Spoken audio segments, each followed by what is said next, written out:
We're here in New York City, and we're actually in the studio getting ready to shoot my spring ad campaign for Target. I thought it would be a really cool thing to actually photograph me getting the gorgeous Olga ready for the shoot so that it becomes a how-to video for you guys to see the making of spring 2011.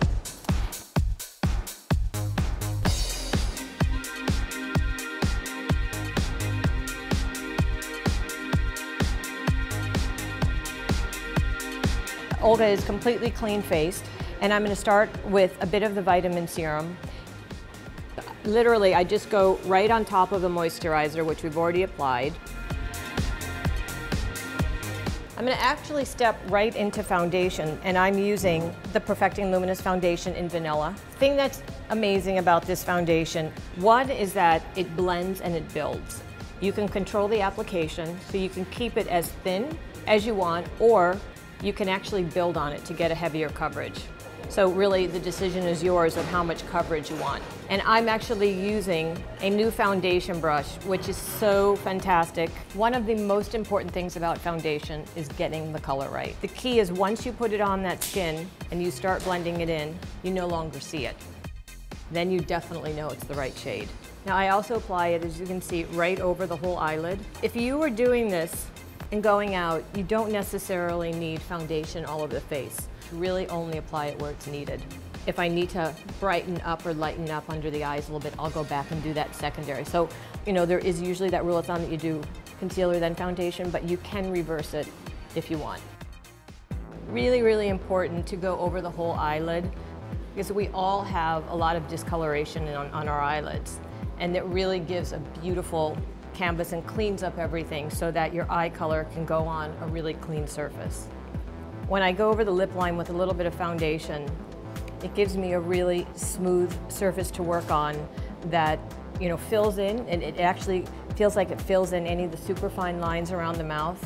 If I'm going to reapply lipstick, I'll reapply foundation on that lip line and then reapply the lip color. So now that I put the foundation on, I saw that I just want to go back in and do just a little bit of brightening underneath the eye. So I'm using the Take Cover concealing sticks, and this is in Dawn, and just going underneath the eye ever so slightly, just for a little bit of brightness. And really staying focused on more the inner part of the eye, because there is no darkness here, so there's nothing to conceal. Really stay in the area that needs the product. If something isn't needed, don't do it. Before I apply any powder, I want to make sure that all creasing is blended out. So I always will take my finger and just slightly pat underneath the eye to make sure that everything is blended out and there's no creasing. Then I'm using the small multi-purpose powder brush, and I'm going to apply powder underneath the eyes. And I'm not really going to blend it in. I'm going to actually leave it there. So I'm blending out underneath the eye and then applying powder and leaving it there. I'm not really blending it all in.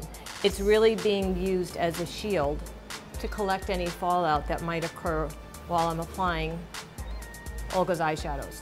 If you're trying to achieve this look and it's a little bit of an older eye, don't leave the powder underneath, just work a little bit more carefully. On an older eye, you want to stay with as minimal a powder as possible. Once I have the powder placed on the eyes, I'm going to go in and I'm going to kind of do the final finesses of what I call grooming the face. So next I'm going to do is go in and fill in any holes that might be on Olga's brows. And I don't want them to be overly defined, so I'm just literally going to fill in where the little holes are. And this little spoolie is a really key tool to enable to achieve this. I'm actually using the Arch Alert Brow Palette. And the thing that's great about this, it has a very waxy finish, which is great for working with brows. And the other thing that's amazing is it has all these different colors, so you can really customize your brow color to whatever it is you need. And as I don't want an overly strong brow, because of the makeup that I'm going to be doing has a lot of color, I actually want to keep the brows as soft as possible. For spring, you're going to see a lot of color, and you know, I wanted to do an interpretation of wearable color, and so I've actually created a 12-pan palette that's kind of colors of the season. It's all there and all found in this little palette, and the thing that's amazing is it comes with instructions as well. So I'm actually going to be putting on this light blue shadow over the whole eyelid. And I call this, it's like a wash of color. And you know, this can really be beautiful on any age. It's fresh, it's modern, and it's a really easy application. So again, we're starting on the other eye, and you can see the difference that you can start out super sheer as just a really simple, easy wash of color. And then as you go back and reapply, you can build to the color intensity you choose. And I use little mini downward strokes so that it is more of a smudged out, softer effect than going and applying in a horizontal line. Now, to keep everything blended and even for longevity of wear, I always go back and on my final coat of shadow, I just use a plain loose powder. And that really helps to blend and also set everything in place. It gives you really beautiful wear. You know, think about powder. It has so many great uses other than just taking away shine. It's a really great blending tool and also will definitely give longevity to wear too. And then I just lift up a bit, try to get right in there at the base. So I'm gonna go now and dust away the powder that I placed underneath the eye. And then, you see what size powder brush I'm using? I really like to control the application and just really spot the powder where it needs it. So I use a very small powder brush. So I'm just dabbing into my loose powder, right kind of in this T-zone area. So it really gives you very tight, specific control of the application. I think coral blush looks great on everybody. It just gives you this sun-kissed cheeks, and don't be afraid of it. It is probably one of my most favorite blush colors. So I always start out dabbing and then wiping away, and in little circular motions on the apple of the cheek, and then working my way back. And there's just an incredible freshness to a beautiful coral blush. Such a pretty color on everyone. There's also a little bit of gold shimmer in this blush, so it really gives a beautiful highlight onto the cheek as well.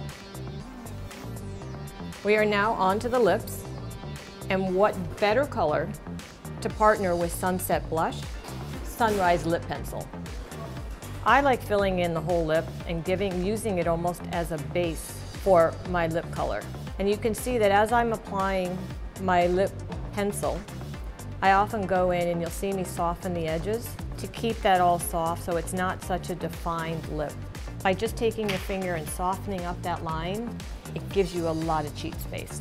You know, I think it's one of those shades that throw incredible color into the face and give you an incredible brightness and really makes the whole face come to life. Another great tip to think about, you could actually make the pencil underneath more of a neutral brown and you wouldn't have as much brightness. So you actually have a lot of flexibility with a lip color by what color you put underneath it, because it gives you change in its tone. We've just finished Olga's makeup and we're getting ready to head to the set.